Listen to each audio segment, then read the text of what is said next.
지난 40일 새벽 기도를 통해서 하나님이 우리를 지으신 목적이 무엇인가를 우리가 함께 공부하고 있습니다. 가장 첫 번째 목적은 기억하시나요? 우리는 하나님을 기뻐하도록 우리를 지으셨습니다. 그것은 바로 우리의 예배의 자리를 통해서 하나님 우리를 기뻐하시고 우리는 하나님을 기뻐할 수가 있습니다.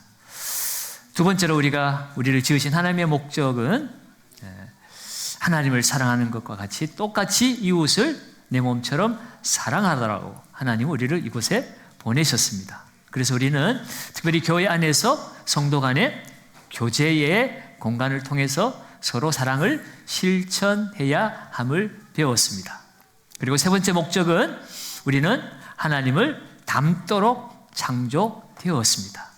그래서 주님이 오실 때까지 우리는 그리스도의 장성한 분량에 충만한 데 이르기까지 끊임없이 우리는 자라가야 합니다. 그러기 위해서는 훈련을 받아야 합니다. 주일학교에서도 말씀을 배우고 또 장년이 되어서도 또 제자훈련 또 여러 가지 성경 공부를 통해서 또는 새벽 기도를 통해서 말씀과 기도로 계속해서 우리는 그리스도를 닮아가는 삶을 사는 것이 이 땅에 주님이 지으신 목적대로 사는 삶이었습니다. 오늘 이 시간 함께 또다시 나눌 주님의 목적은 바로 여러분 오늘 보신 것처럼 섬김에 대한 것입니다. 하나님은 우리를 섬기기 위해서 우리의 지금의 이 모습 그대로를 창조하셨다는 거예요. 우리에게 주신 은사나 우리의 마음의 열정, 또 비전, 꿈, 그리고 우리에게 주신 타고난 재능, 그리고 우리의 성품이나 인격, 그리고 우리의 과거의 경험들, 심지어 아픈 경험들까지도 오늘 새벽에는 우리가 숨기고 싶은 약점까지도 하나님은 그것을 사용해서 누군가를 섬길 수 있도록 하나님 우리에게 주신 선물이라는 것을 우리가 배웠습니다. 우리는 섬기기 위해서 이 땅에 존재하는 사람들입니다. 에베소 2장 10절은 우리가 구원받은 이유가 무엇인가를 우리에게 말씀해 주고 있어요. 에베소 2장 8절에서 9절까지 말씀 우리 너무나 잘 아는 말씀이잖아요. 너희가 그 은혜에 의하여 믿음으로 말미암아 구원을 받았나니 이것이 너희에게서 난 것이 아니요 하나님의 선물이라. 이는 누구든지 자랑하지 못하게 하려 함이니라 라고 말씀하시면서 결론적으로 이렇게 말씀해요. 에베소 2장 10절을 한번 봅시다. 우리는 그가 만드신 바라 그리스도 예수 안에서 선한 일을 위하여 지으심을 받은 자니. 하나님 우리를 작품으로 창조하셨는데 그리스도 예수 안에서 선한 일을 위해서 지으셨다라고 말합니다. 그러면서 이는 하나님이 전에 예비하사 우리로 그 가운데서 행하게 하려 하심이니라. 우리가 이 땅 가운데 선한 일을 하며 살도록 하나님께서 이미 전에 계획하신 일이라는 것이에요. 그러므로 여러분 오늘 우리는 구원받았습니까? 하나님의 자녀가 되었습니까? 그렇다면 우리는 섬기며 살아야 합니다. 그런데 이렇게 하나님은 우리를 섬기는 삶으로 불렀음에도 불구하고 우리는 섬기는 삶을 별로 좋아하지 않습니다. 왜 그럴까? 거기에는 여러 가지 이유가 있겠지만 아마 이런 이야기 아닐까요? 내가 섬기면 다른 사람들이 나를 우습게 여길 것 같아. 나를 못난이처럼 취급하면 어떨까 하는 그런 걱정 때문에 섬기는 자리보다는 섬김 받으려고 하는 자리에 더 우리의 마음을 보내고 있지요. 또 섬기는 것을 싫어하는 이유 중에 하나는 스스로에 대해서 처량하게 느끼는 것입니다. 내가 섬기고 있으면 야, 내가 이렇게 남 밑에서 이 섬기는 삶을 살아야 되나 하는 그런 스스로에 대한 처량함을 느껴서 섬기기를 싫어하기도 합니다. 그러나 그럼에도 불구하고 나는 섬겨야 되겠다라고 하는 사람들 중에도 어떤 사람은 섬기기 싫고 하나님만 섬길 거야 라고 그렇게 말하는 사람들도 있습니다. 오늘 우리가 읽은 본문 말씀에도 우리가 보신 성극을 통해서도 알 수도 있듯이 강도 같은 사람은 남이야 죽든 말든 그가 아프든 고난을 당하든 나만 좋으면 되는 사람입니다. 나를 위해서 그 사람을 해치고 그 사람의 돈을 빼앗고 나만 기쁘면 그것으로 끝나는 사람이에요. 그런데 또 어떤 사람은 그 사람을 보고, 고난받는 사람, 어려움 당한 사람 보고 불쌍히 여기는 사람도 있습니다. 그런데 거기까지가 끝인 사람이 있어요. 보고 참 불쌍하네라고 여기지만 거기에서 멈추어 버립니다. 왜 그럴까? 어떻게 도와줄까 고민도 해보지만 결국 그 고민은 내게 이익이 될까 손해가 될까 손익 계산을 따지다 보니 더 이상 나아갈 수가 없는 것입니다. 섬겨야 되겠다라는 마음은 있지만, 도와줘야 되겠다는 마음은 있었지만 결국은 계산을 해보니 섬기면 귀찮아질 것이고 내가 수고해야 될 것이고 내가 손해봐야 될 것이라는 생각 때문에 결국 행동으로 옮기지 못하는 거죠. 오늘 제사장, 레위인 같은 사람들, 그들은 누구보다도 율법을 잘 아는 사람입니다.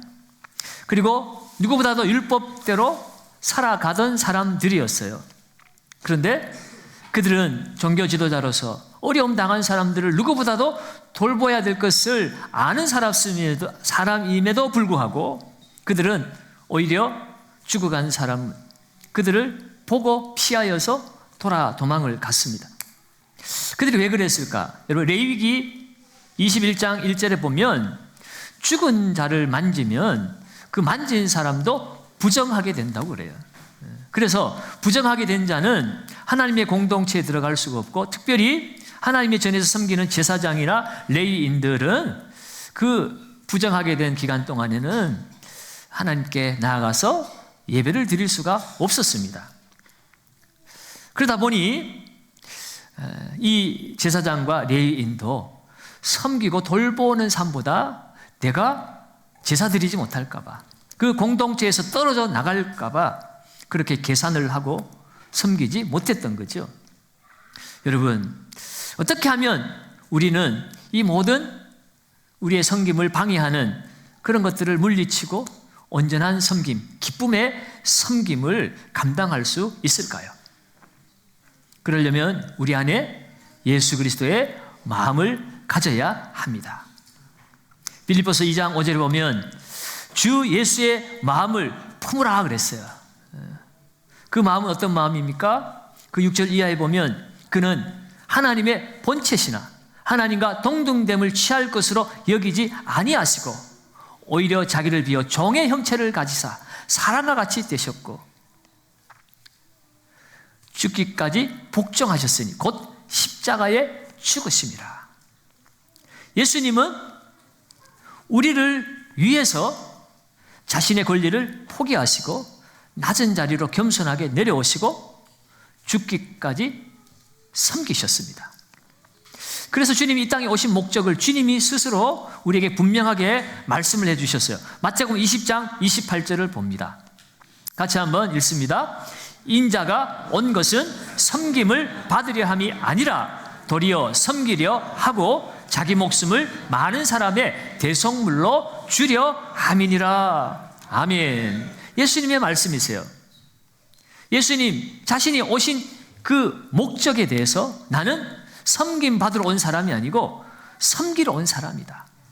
나는 하나님과 동등한 하나님이지만 하나님됨을 포기하고 내가 섬기기 위해서 사람이 되었고, 그리고 우리를 섬기기 위해서 죽기까지 복종하시고 십자가에서 죽으셨다는 겁니다.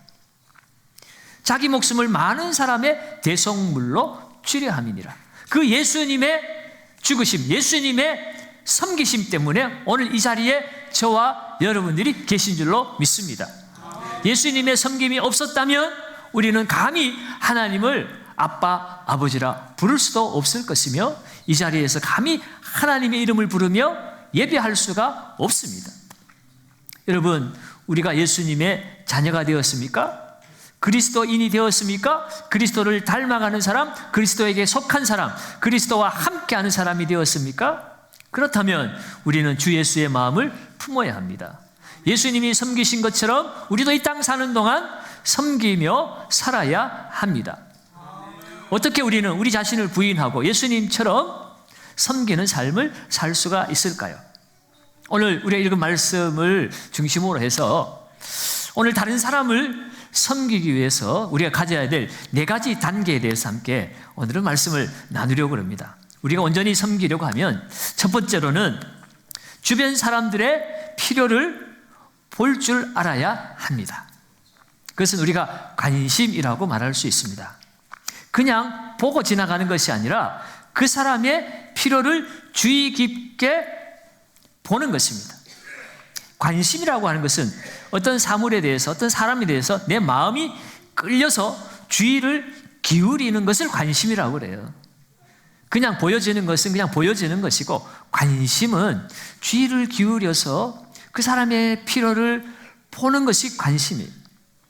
오늘 그 강도 만나 거의 죽게 된 자를 오늘 제사장도 보았고 레위인도 보았지만 그냥 보고 피하여 지나갔다라고 성경은 기록하고 있습니다.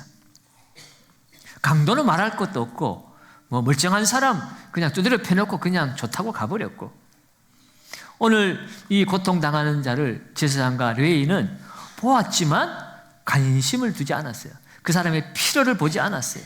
그런데 사마리아인은 그 사람의 필요까지 보았습니다. 그래서 그냥 지나칠 수가 없었던 거예요. 왜 그렇습니까? 자기의 유익을 구하지 않고 그 사람의 필요를 구하였기 때문에 그렇습니다. 고린도서 10장 24절에 이렇게 기록하고 있습니다. 누구든지 자기의 유익을 구하지 말고 남의 유익을 구하라. 손익 계산을 따지고 내게 유익이 될까 손해가 될까를 따지면 그 누구도 이 고난당한 사람을 도울 수가 없습니다. 우리가 섬기기를 원한다면 우리는 나의 유익을 내려놓고 그 사람의 유익을 찾아야 하는 것이에요. 오늘 선한 사마리아인이 그랬기 때문에 도울 수가 있었던 겁니다. 빌립보서 2장 4절은 우리에게 이렇게 권고하죠. 각각 자기 일을 돌아볼 뿐더러 우리 일을 돌아보지 말라는 것이 아니에요. 우리의 유익을 구하지 말라는 것이 아닙니다. 그런데 다른 사람이 돌봄이 필요할 때는 나를 돌아보는 것보다 다른 사람을 더 돌아보라는 거예요. 또한 각각 다른 사람들의 일을 돌아보아 나의 기쁨을 충만하게 하라. 나를 돌아보는 것은 적게 하고 다른 사람을 돌아보는 것은 내가 나를 돌아보는 것보다 더 많이 돌아보라. 그것이 관심입니다. 그런 관심을 가질 때에 우리는 섬기는 자가 되고 나누고 베풀 수 있는 자가 되는 것입니다. 그리고 두 번째 단계로 나아가면 사람들의 아픔을 공감할 줄 알아야 합니다. 이것은 우리가 배려라고 표현할 수가 있습니다. 예수님은 우리의 구세주가 될 수 있었던 이유는 예수님이 하나님이시기도 하지만 우리와 같이 사람이 되셔서 사람이 가지는 모든 연약함을 예수님이 다 경험하셨기 때문이에요. 그래서 우리를 공감하시는 분이십니다. 우리가 실패하고 넘어지는 것에 대해서 예수님이 책망하고 질책하는 것이 아니라 할 수 있다, 내가 도와주리라, 다시 한번 해보자 라고 말씀하시는 것은 우리의 고통과 아픔, 연약함을 다 공감하시기 때문이에요. 히브리서 말씀에는 주님은 우리의 연약함을 동정하지 못하실 분이 아니요 라고 말하고 있어요. 그는 우리가 똑같이 시험을 받은 자로 돼 죄는 없으시니라. 주님은 거룩하신 하나님의 아들이시니까 사람이 되셨지만 우리처럼 죄를 짓지는 않았습니다. 그렇지만 사람이 이 땅에서 가지는 모든 연약함은 똑같은 사람으로서 다 경험하셨기 때문에 우리를 불쌍히 여기시는 분이세요. 그래서 예수님은 공생의 사역 기간 동안에 마태복음 9장 36절에 보면 무리를 보시고 불쌍히 여기시니 이는 그들이 목자 없는 양과 같이 고생하며 기진함이라 그랬어요. 주님은 우리의 이 땅에서 고난받고 어려움 당하는 인생을 불쌍히 여기셨어요. 우리와 같이 공감하셨다는 것입니다. 그 아픔을 느끼셨다는 거예요. 이 불쌍히 여기다라는 헬라어는 스폴랑크니조마이라는 단어인데요. 이 단어의 의미는 창자가 끊어지는 그런 아픔을 말하는 거예요. 주님이 우리의 이 땅에 고난당하는 모습을 보고 주님은 그냥 보고 지나치는 것이 아니라 깊이 공감하시되 창자가 끊어지는 듯한 그런 아픔으로 우리를 바라보고 계시고 함께 그 아픔을 느끼시고 계셨던 겁니다. 오늘 사마리아 사람이 이 강도 만난 자를 도울 수 있었던 것은 바로 이 예수님의 아픔에 공감하는 그 불쌍히 여기는 마음이 있었기 때문이에요. 그래서 33절에 보면 어떤 사마리아 사람은 여행하는 중 거기 이르러 그를 보고 어떻게 해요? 불쌍히 여겼다라는 것입니다. 그 불쌍히 여기는 마음이 있었기 때문에 그는 사마리아인이냐 유대인이냐 그거 따질 겨를이 없었습니다. 평소에 우리 사마리아인이라고 핍박하고 경멸하던 유대인들 참 잘됐다, 고소하다, 너도 한번 고난이 뭔지 아픔이 뭔지 소외됨이 뭔지 한번 당해봐라 하고 그냥 지나친 것이 아니라 그냥 그 순간에 그 고난당한 자를 바라보며 얼마나 아플까 그것을 공감하니까 불쌍히 여겨지는 마음이 드니까 이것저것 계산할 것 없는 거예요. 가서 도와주었습니다. 상처를 싸매어주고 응급조치를 하고 자기 옷을 찢어서 상처를 싸매줄 뿐만 아니라 자기 짐승에 태워서 여관까지 데리고 갔습니다. 그리고 밤새도록 간호해 주었습니다. 그리고 자기 볼 일을 또 봐야 하기 때문에 여관 주인에게 2데나리온을 맡겨 주었습니다. 성인 남자가 하루 일당이 1데나리온이에요. 이틀치 그 돈이면 많은 돈이죠. 며칠간은 이 여관에서 간호를 받고 묵을 수 있는 돈입니다. 뿐만 아니라 돌아올 때 모자란 거 있으면 다 갚아주겠다라고까지 이야기를 하죠. 사랑하는 여러분, 오늘 바로 이 불쌍히 여기는 마음을 우리가 가져야 됩니다. 왜요? 주님이 우리를 불쌍히 여겼기 때문에 그 주님의 그 불쌍히 여김을 우리가 받았다면 우리도 다른 사람을 불쌍히 여길 수 있어야 한다는 겁니다. 고린도서 1장 4절에 보면 우리의 모든 환난 중에서 우리를 위로하사 우리로 하여금 하나님께 받는 위로로서 모든 환난 중에 있는 자들을 능히 위로하게 하시는 이시로다라고 말씀하고 있습니다. 우리가 환난 당할 때 하나님이 우리의 위로자가 되어 주셨습니다. 우리의 도울 자가 되어 주셨습니다. 그렇다면 우리가 하나님께 위로를 받고 도움을 받은 이유가 무엇이겠습니까? 우리로 하여금 하나님께 받은 위로로서 모든 환난 중에 있는 자들을 위로하게 하시기 위함이라는 거예요. 위로의 근원은 하나님이시지만 위로의 통로는 바로 저와 여러분들이라고 하는 겁니다. 믿음의 공동체를 통해서 믿음의 사람들을 통해서 하나님의 위로의 손길, 도움의 손길이 흘러가도록 하나님은 우리를 지으셨습니다. 그러므로 여러분, 세 번째로 오늘 누군가 도움을 필요로 할 때 우리는 기회를 붙잡아야 합니다. 섬김은 성도에게 기회입니다. 섬김이 나를 향한 하나님의 목적이라고 그랬잖아요. 선한 일을 위하여 전에 예비하셔서 우리를 이 땅 가운데 두셨다라고 말씀하고 있습니다. 그러니 오늘 이 땅을 살아가면서 누군가를 섬길 상황이 오면 그것은 우리에게 주신 기회라는 겁니다. 섬길 때에 그것은 이 세상에서 못난 사람, 뒤처진 사람, 종과 같은 사람 취급받겠지만 그러나 하나님의 나라에서는 섬기는 자가 가장 위대한 자인 줄로 믿습니다. 그래서 예수님이 실제로 본을 보여주셨잖아요. 종들이 해야 될 남의 발을 닦아주는 일을 예수님이 제자들을 모아놓고 수건을 허리에 두르시고 대야에 물을 떠다가 제자들의 발을 씻겨 주었습니다. 세상에서는 높아지려고 하지만 내 나라에서는 낮아지고 겸손하고 섬기는 자가 가장 높은 자다라고 말씀하시고 그게 말이 아니라 실제임을 만왕의 왕이신 예수님께서 친히 몸소 보여주셨습니다. 그러므로 여러분, 오늘 우리는 섬김을 기회로 붙잡아야 합니다. 놓쳐버리면 오지 않아요. 언젠가 그렇게 되겠지, 상황이 나아지면 내가 섬길 거야 라고 말하지만 그런 날은 다시 돌아오지 않는다는 거예요. 잠언 3장 27절 28절에 보면 내 손이 선을 베풀 힘이 있거든 마땅히 받을 자에게 베풀기를 아끼지 말며 내게 있거든 이웃에게 이르기를 갔다가 다시 오라 내일 주겠노라 하지 말라라고 말합니다.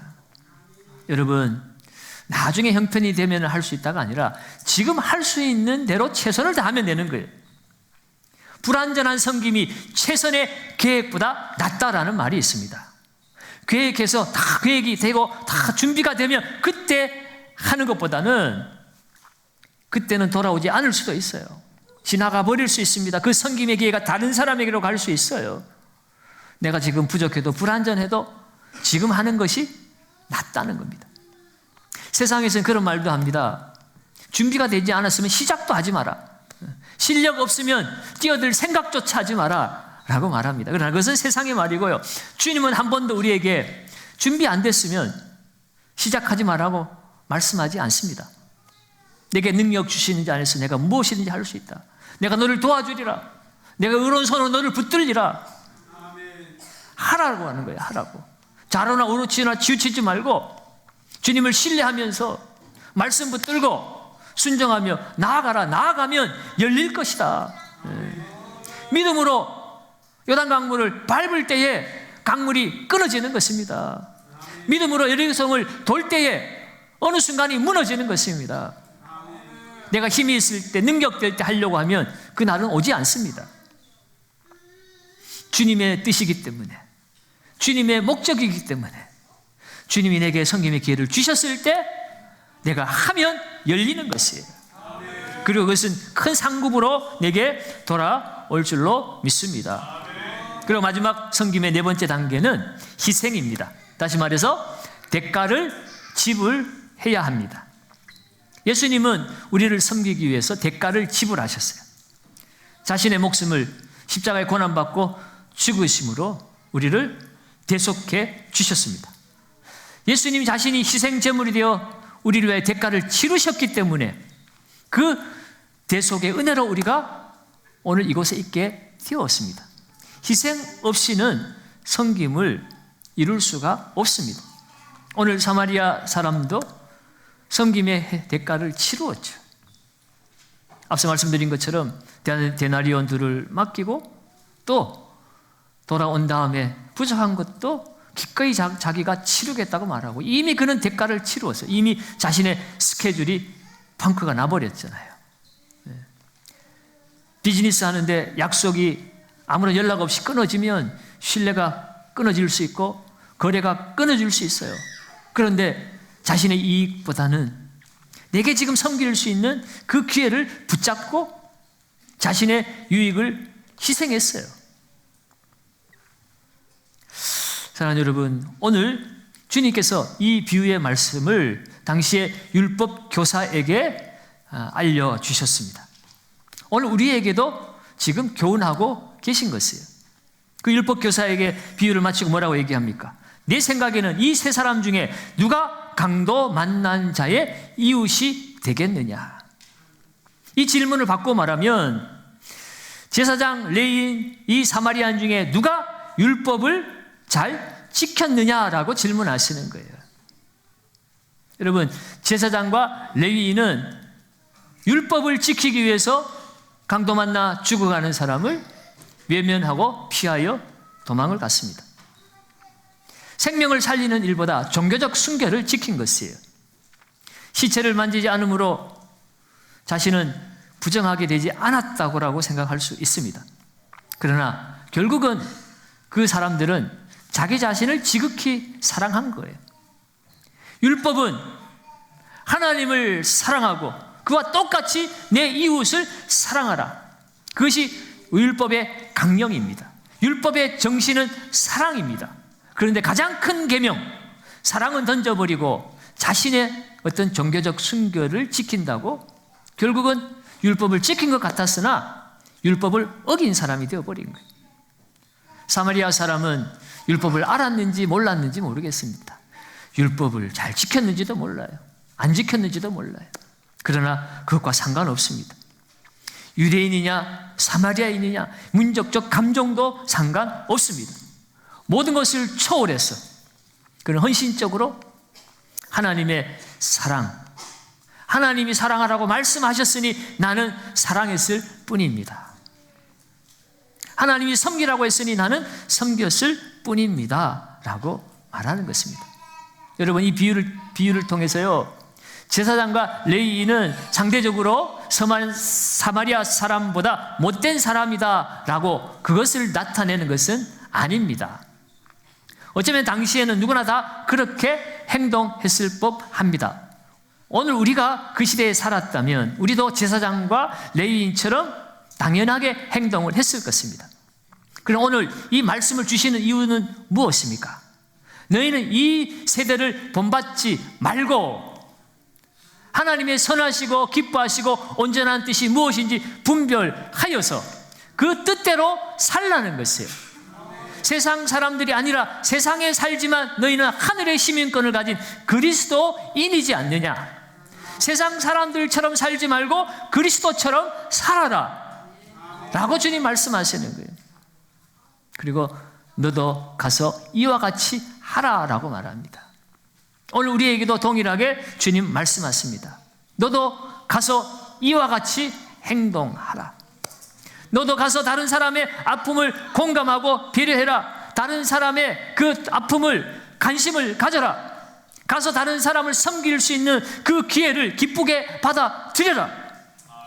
다른 사람을 섬기는 일에 있어서 너도 가서 대가를 지불해라 라고 말씀하고 있습니다. 여러분, 율법교사의 문제는 알지만 행하지 않았다는 것입니다. 참된 사랑은 행동으로 옮기는 것입니다. 주님 우리에게 말씀하십니다. 가서 너도 이와 같이 하라. 이 말씀을 깊이 새기시고 우리는 섬김을 위해 이 땅에 지음받은 존재임을 기억하셔서 주님 오시는 그날까지 주님이 우리를 섬기신 것처럼 이웃을 섬김으로 말미암아 우리 하나님 앞에 그날에 착하고 충성된 종아 잘하였도다. 네가 작은 일에 충성하였으니 큰 일을 내가 내게 맡기리라. 나의 즐거움에 참여하라. 그 하나님의 영광의 날을 기쁘게 누릴 수 있는 저와 여러분들 되시기를 예수님의 이름으로 축원드립니다.